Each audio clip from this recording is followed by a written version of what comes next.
Hello po mga kapinoy-pinay, mga amiga-amigo. Kumusta na po kayong lahat?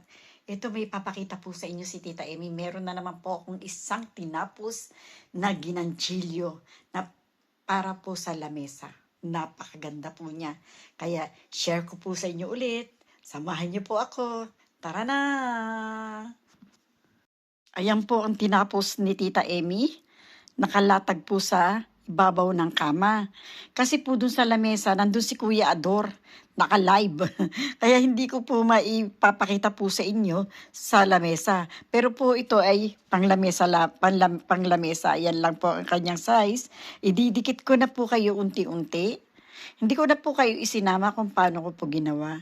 Sabi ko po kasi medyo matatagalan po tayo. Ganyan. Ipakikita ko na lang po sa inyo yung design. Ito po yung aking i-share sa inyo nung nakaraan na yung mga design kong kulay green, puti. Ito pong maliit na to, hindi ko po na-share sa inyo. Ayan po ang bulaklak na maliit. Ayan po, meron siyang, para po siyang dahon. Lagyan ko po siya ng parang dahon dito. Ayan po. Dito po, ayan, nilagyan ko rin po siya ng parang dahon dyan. Yan. Kasi po, kung di po natin lalagyan yung dyan ng parang ng design, ayan po ay meron parang butas na ano dyan. Kaya syempre kailangan natin lagyan ng design para hindi po siya malaki ang ano, ang agwat. Yung katulad ng mga ganito, yung mga butas na ganyan, hindi po malaki. Ayan po ang design niya na, napakaganda po, di po ba? Hus, just me, you Lord. Ayan, nakaganda. Tinan niyo po yung edging niya. Oh, yung edging, ayan po yung green. Ayan po ang edging. Ayan po yung tinatawag na edging.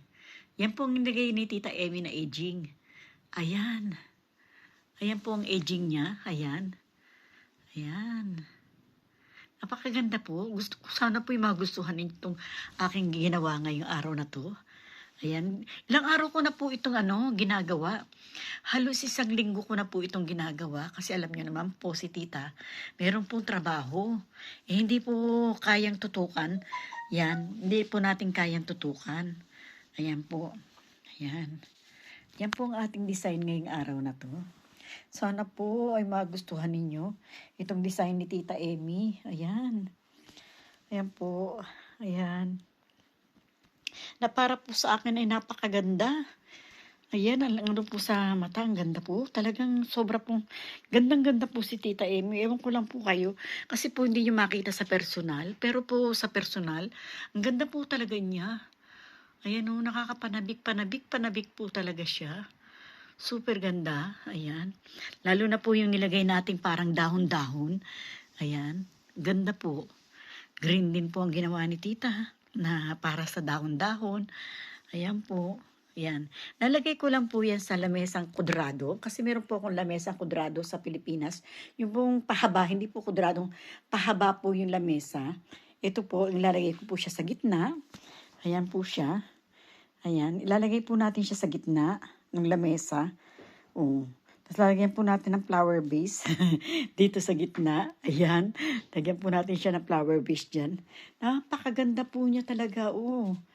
Yung hirera, una puti, hirera ng pink, hirera ng ng green, hirera ng ng puti ulit, hirera ng pink, ayan, tapos green ulit, tapos puti, tapos pink. Pink po dito, puti naman dun sa may kabilang dulo. Ayan po. Kaya hirera, dalawang pink ang kasunod doon. Dito naman doon po'y dalawang pink. Dito naman po sa kabilay, dalawang puti, tapos yung green na pahabang ganon. Tapos yung dito naman po sa kabila ay green din pong pahabang ganyan, plus pink na pahaba at saka puti pong pahaba.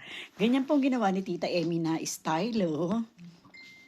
Sana po yung magustuhan po ninyo yung style na naisip ni Tita Emmy.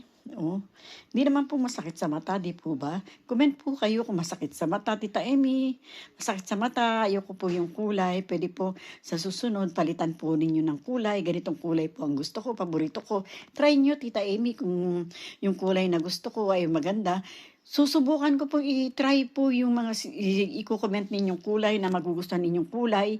Tapos gagawin po ni Tita Emmy at ipakikita ko po sa inyo kung maganda po. Para kung sakali magkaroon po kayo ng idea at nagustuhan pa mo ninyong gumawa, ayan, edi may idea na po kayo kung anong kulay ang inyong ilalagay. Ayan, kaya si Tita na lang po tigal lagay ng mga kulay na magugustuhan ninyo. Yung halimbawa, Tita Emmy, gusto ko po ng yellow, ganito. Tapos brown po ang gusto ko, yellow at brown, pagsamahin mo, Tita Emmy. Tapos bibili po ako ng kulay na gusto ninyo at atin pong gagawin. Susubukin po natin na sa ating makakaya ay gagawin po natin ang inyong magugustuhan. Ayan po. Kaya, bueno po mga kaibigan ko, mga kapinoy-pinay. Sana po magustuhan ninyo ang ating gawa. Sa akin po mga subscriber, sa akin po mga manonood, sana po subscribe na po kayo hanggang marating po ninyo ang bell. Ayan po. Thank you very much po sa inyong lahat. Buong puso po si Tita Emmy nagpapasalamat sa inyong lahat. Kaya God bless po sa ating lahat. Maraming po salamat. Bye-bye po. I love you and I love you all. Adios. Bye-bye.